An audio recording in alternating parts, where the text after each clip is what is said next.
With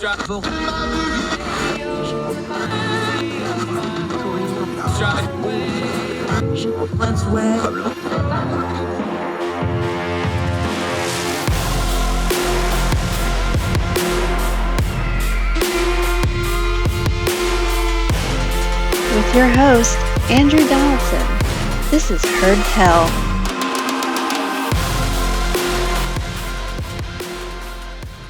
Welcome back to Heard Tell. He is back, and he's one of our favorites. Good friend of ours, Eric Garcia. He's an ace reporter. He covers Congress and stuff, but he's also got a great book out, We Are Not Broken, about autism. If you haven't read it yet, go find it. It's excellent. He did a long-form podcast with us right here on Heard Tell. Go back and listen to that. One of the best ones we've ever done.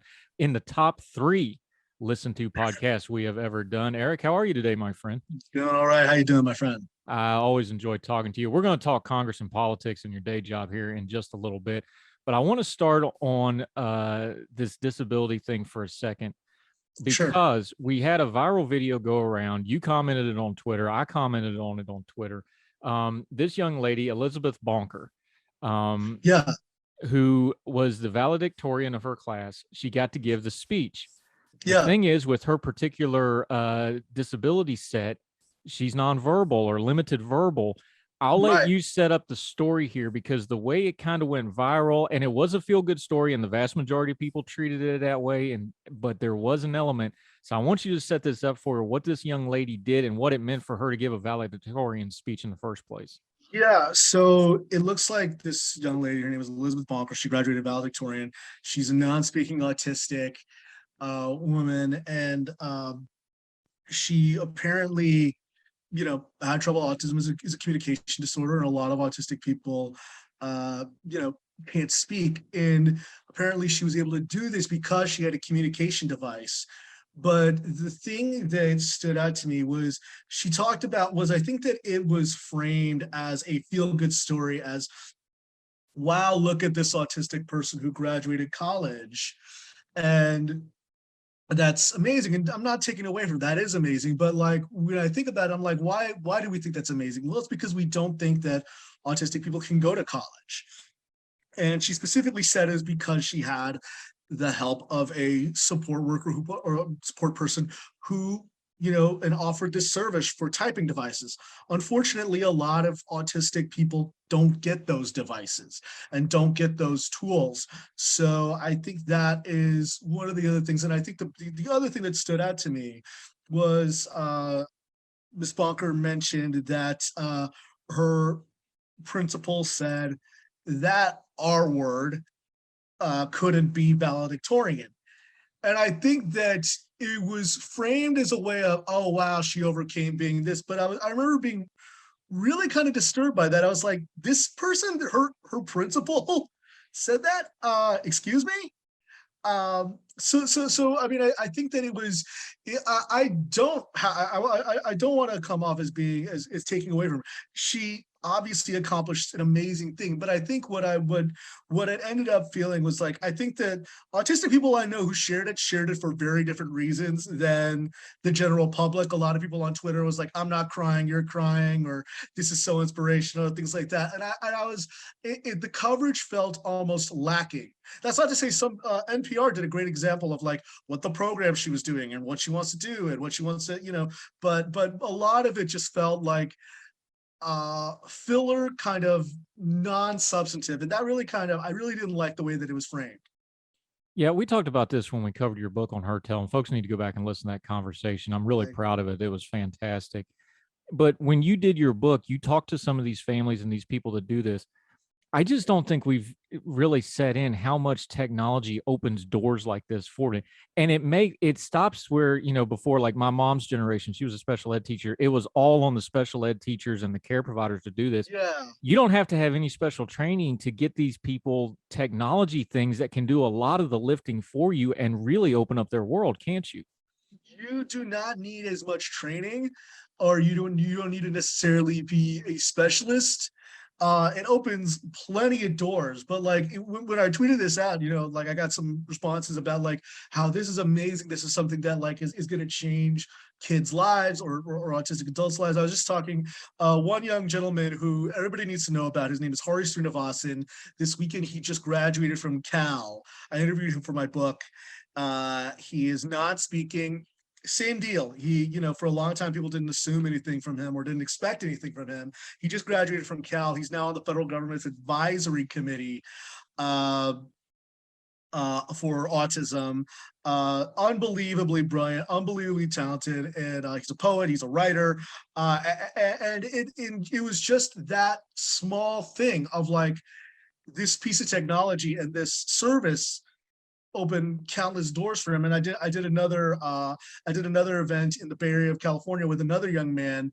I believe his name is Benjamin Bro, who is not speaking, and he does videos where he's not speaking. So these tools can do tons of things. It's just a matter of how available they are and how much how much funding it is, because it still is. It's there's scarce resources. So like, the technology exists, now it's a matter of putting it in as many people's hands as possible. You use the term, and I've used it before in my writing, inspiration porn. This dovetails with other kind of porn that I've used, like poverty tourism porn that we have in my beloved West Virginia. We have a tendency to drive by these stories, and you mentioned it. It's an inspirational story. People do that. I'm not crying, you're not crying. That's all well and good. I think where this gets important, though, is taking that next step of going, and you brought it up when you did your little tweet thread about this, of, okay, but let's talk about the practical parts that made this work, because that's where this stuff really starts changing. And then this shouldn't be abnormal. This should be a normal thing, because these people should have this ability and these resources all along. Oh yeah, totally.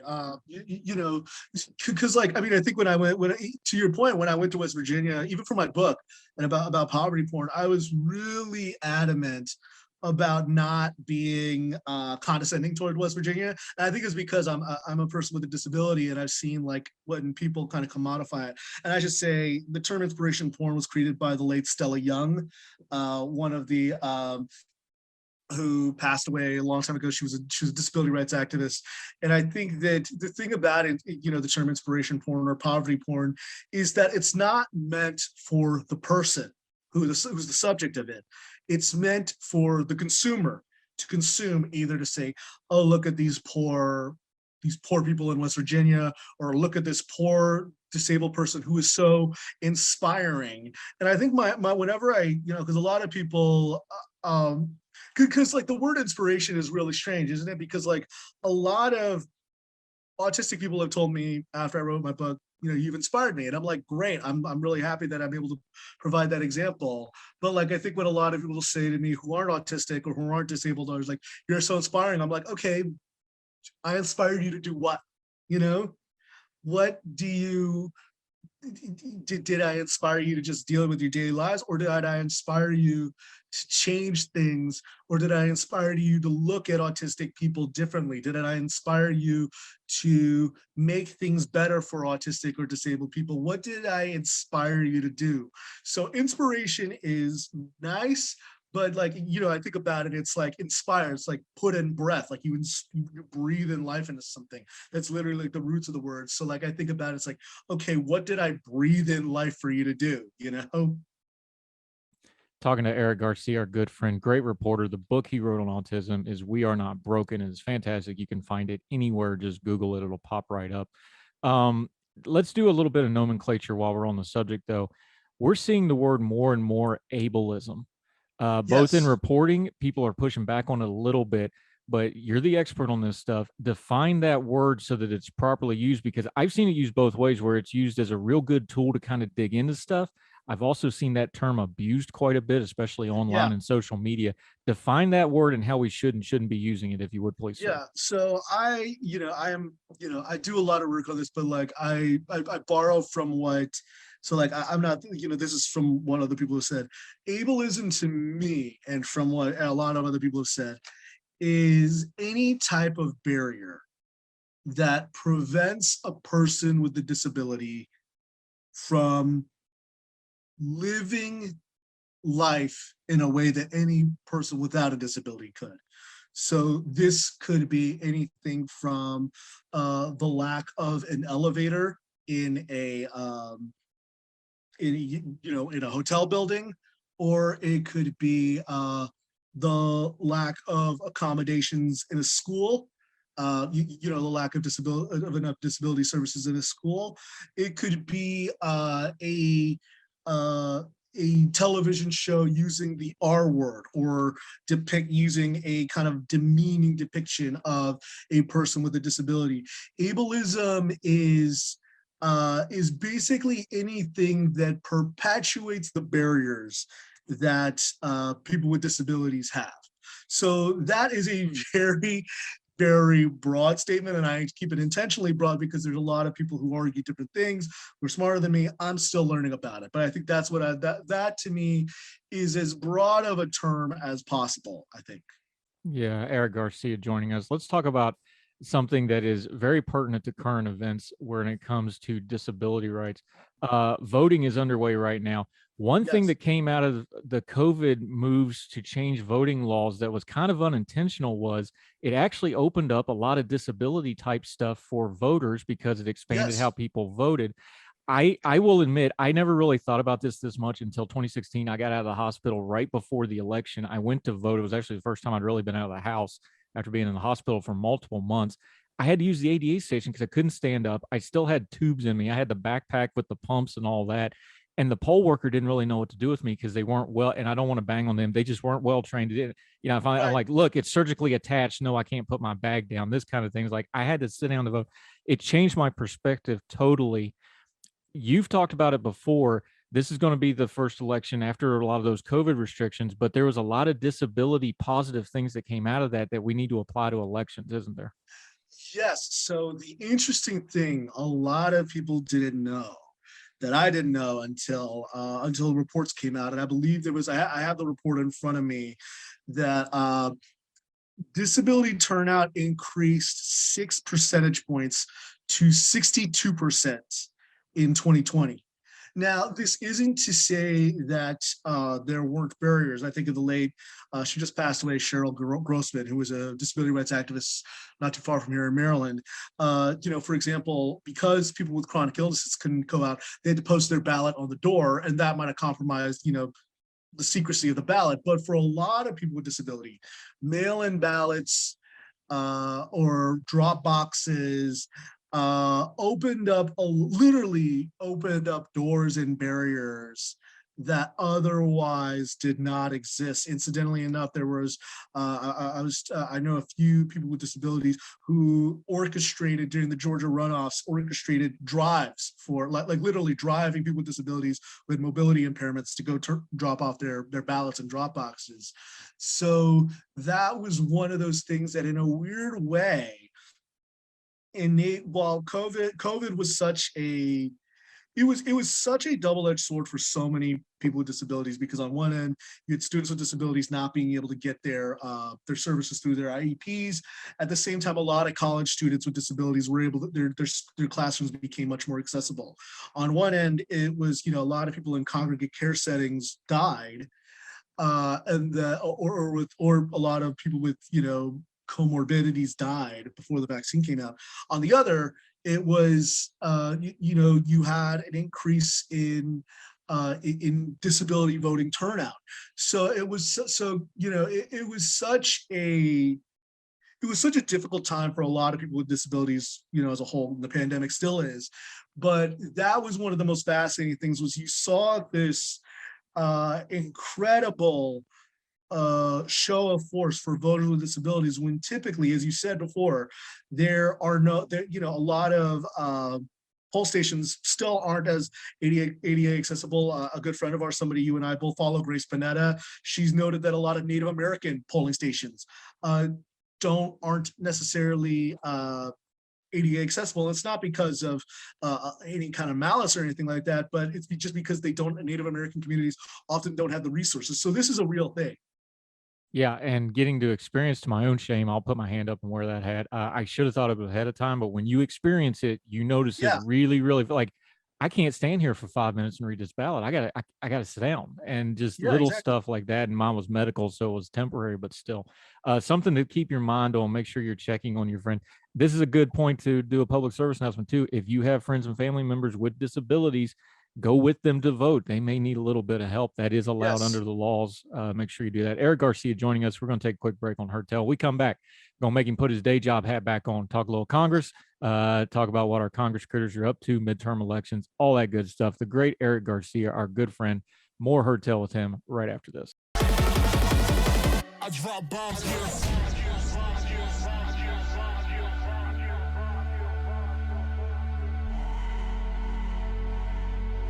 Now let me see you go off like a bomb.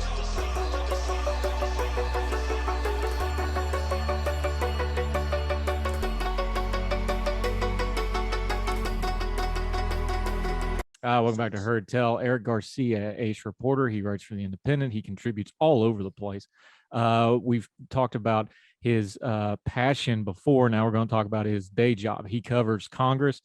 Just turn down the noise for us for a second. We know it's a midterm election. We know we got some really big stuff going on, abortion, Ukraine. Now we're going to probably do a gun debate again because of the mass shooting in Buffalo. What's the feeling in Congress about how the midterms are going? Because those folks don't lie.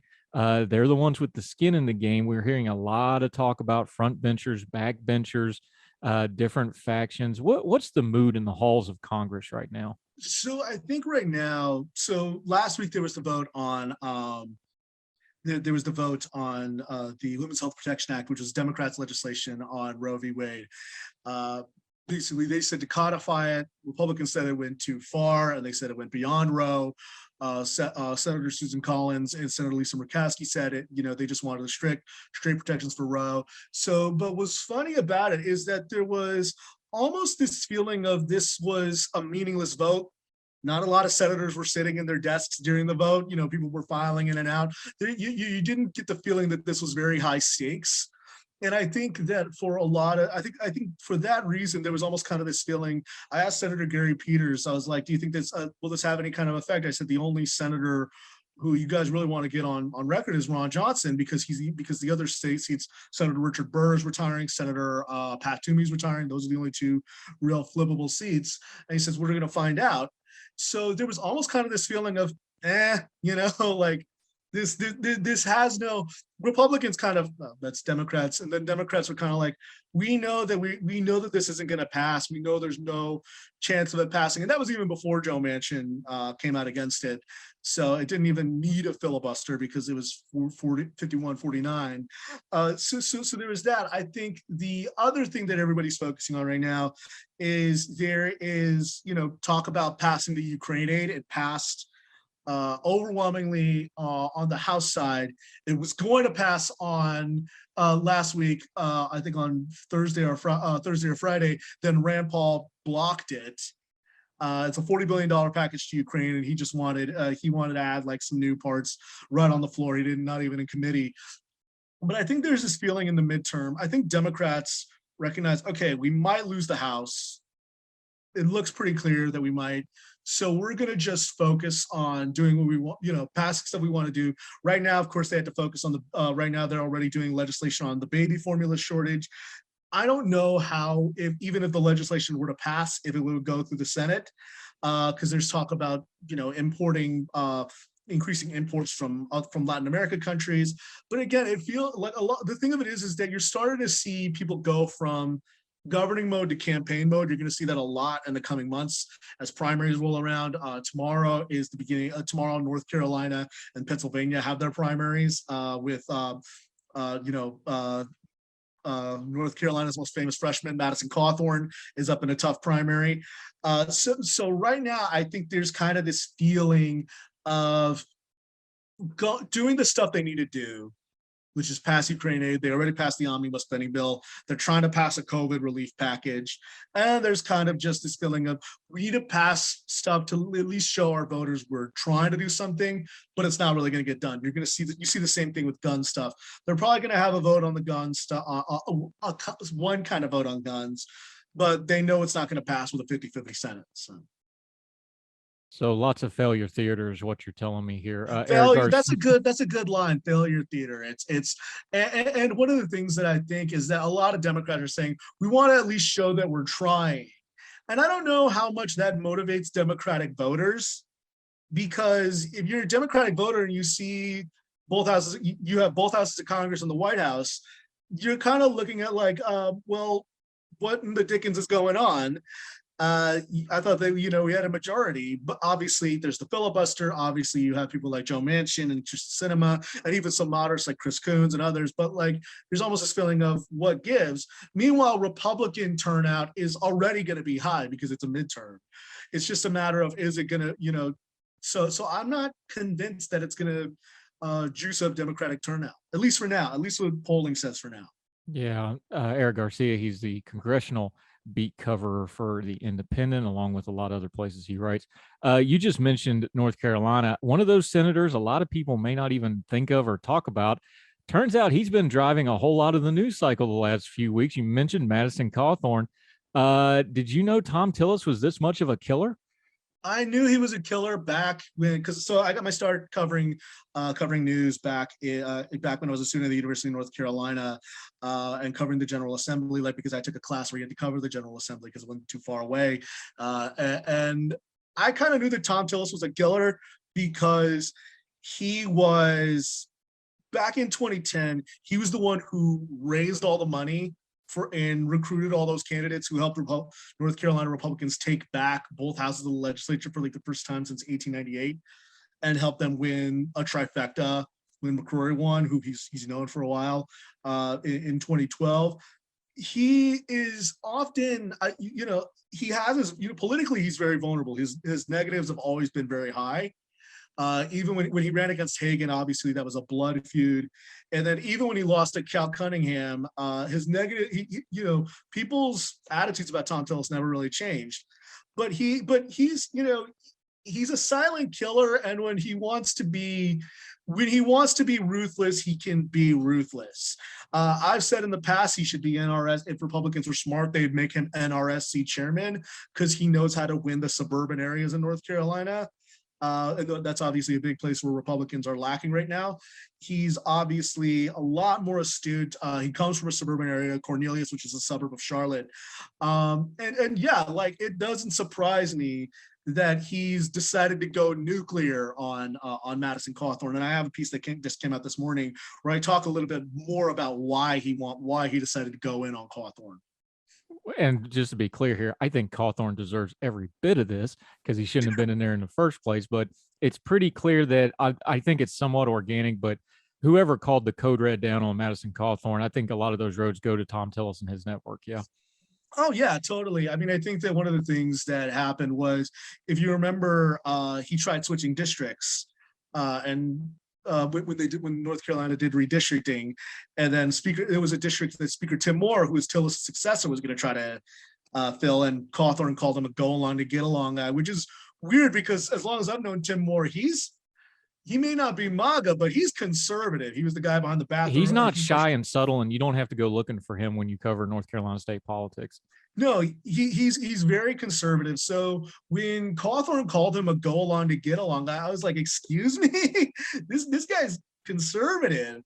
But I think that was the beginning, and of course that was a Charlotte area district, and Tillis was like, okay, you tried to encroach on my home turf, and you're trying to undo this machine that I've built. And credit to Tillis and to Art Pope and Phil Berger, and to a lesser extent, Pat McCrory, that we kind of more rode the wave than he actually did anything to facilitate the win. They are responsible for making North Carolina, turning it from a purple state to a pinkish state. And to almost, I'd argue, a red state in the next few years. So I think that Tillis was kind of like, okay, okay, tough guy, you want to do this? Okay, we're gonna, you mentioned yesterday on Twitter, you mentioned the Al Pacino, Glenn Ross monologue. He's like, how dare you speak amongst men, you child? Yeah, Madison's getting a lecture in how politics actually work by people who are masters at making the machinery go. Yes. And by the way, couldn't happen to a nicer guy. May he be gone from our politics forever. I hope he gets some help for himself. He's clearly not all there. Let's talk about something else real quick. We're going to do a lot of banging on the Democrats in this midterm just because historically, cyclically, they're going to have a rough year. They're going to have a rough year. I still think, though, just in the interest of being a little fair here, just because they win ain't going to solve all their problems. I think the Republicans are going to have a mess on their hands come January when the leadership posts come up. What's the feeling? Because Kevin McCarthy, it keeps bubbling up and bubbling up and bubble. He does not have, he may have the votes, but he doesn't have the confidence of this caucus, does he? Well, you just look last week with the vote on Ukraine aid. 57 Republicans voted against Ukraine aid. A lot of it was the usual suspects. But like, incidentally enough, somebody, Representative Virginia Fox, who's a longtime Republican legislator from North Carolina, before the vote, I asked, I was like, how are you going to vote on this? And she eventually voted yes, but she says, I know when it'll actually vote, when the vote will actually come. And that to me, Representative Rodney Davis also later voted for it. I caught him in the hallways drinking a can of beer as he was leaving Scalise's office. Which shows you how seriously they take it. He was just like, I'll let you know, I'll figure out how I vote when it comes. There's definitely this feeling that McCarthy doesn't have the support of the base or the support of the most conservative voices. And I should say this was before the Jonathan Martin, Alex Burns book and the audio that was leaked about him saying, Trump should resign, or I'm going to tell him to resign. There was always this feeling that he's not, there was always this feeling that he wasn't the closer, to use an NBA analogy, because it's the NBA, he's not going to be the guy who you need in game 7. He's more like James Harden on the Philadelphia 76ers now. And I say that with every subtlety and connotation that you can imagine. So there's just this feeling that he's not the guy. He's not going to be the person who could facilitate things. He's not the guy who can put up and mount a strong opposition to the Biden administration. He's not going to be seen as somebody who could partner with Mitch McConnell, or if by some miracle Democrats hold on to the Senate, Chuck Schumer. He's not seen as the guy to borrow from another Aaron Sorkin movie, he's not a guy you want on that wall, so to speak. Okay, and that's all well and good. I agree with everything you just said. Walter Jones, where are you when you need you? Y'all go Google that one. The last time Kevin McCarthy came up, they had to go get Paul Ryan and offer him the plan, and that was a Walter Jones production. We'll talk about that some other time. But that's all well and good. You got to have somebody that can beat him in the election, though. Is there anybody that's going to beat him in a caucus election for the speakership? There are definitely some people I've thought about. I think Representative Jim Banks, who's chairman of the Republican Study Committee, he is somebody who has it. I think Representative Steve Scalise, a lot of people in the conference like him. Obviously, he was shot during a congressional baseball practice by some guy who said he was a Bernie Sanders supporter, and then Bernie denounced him on the floor. But but he was paralyzed for a little bit, I believe, and he had to use a walker. Now he can walk, but Scalise is somebody who a lot of people in the conference like. There's always talk about somebody like Jim Jordan doing it. I don't think Jordan would actually want to lead the conference because that'd mean he'd actually have to work, and he couldn't just puff his chest out. So.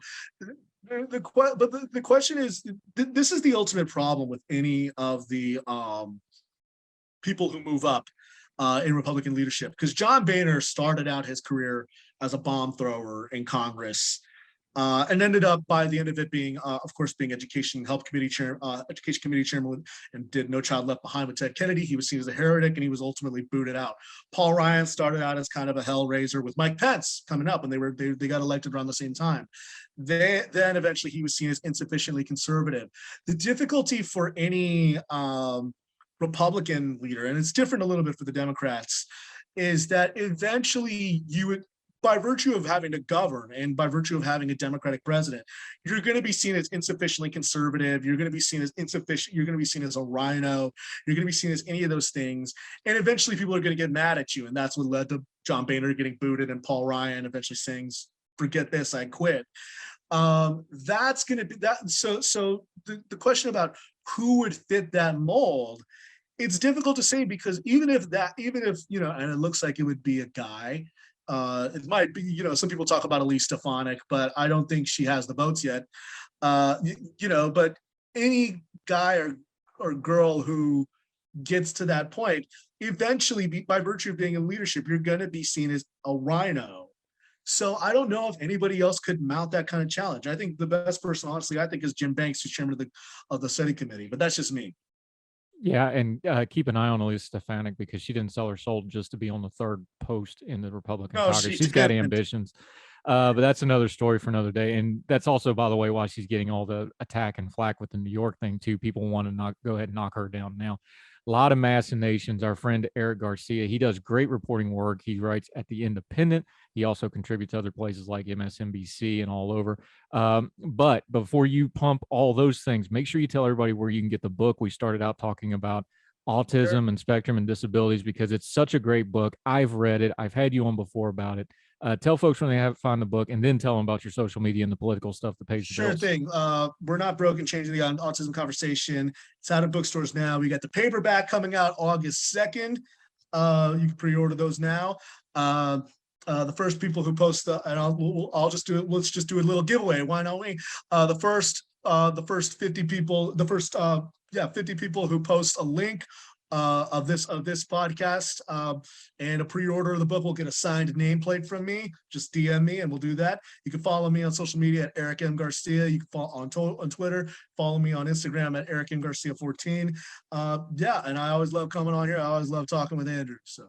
Yeah, let's just go ahead and pencil it in, man. That paperback comes out. We'll have you on and we'll talk exclusively about the book because I want to update some of those stories. We've actually become Twitter buddies with a few of those folks, which is just too cool in my book. So you can update the stories on some of those families because those were amazing people that made the book amazing. Those were absolutely, they're amazing people. I still talk with a lot of them. Yeah.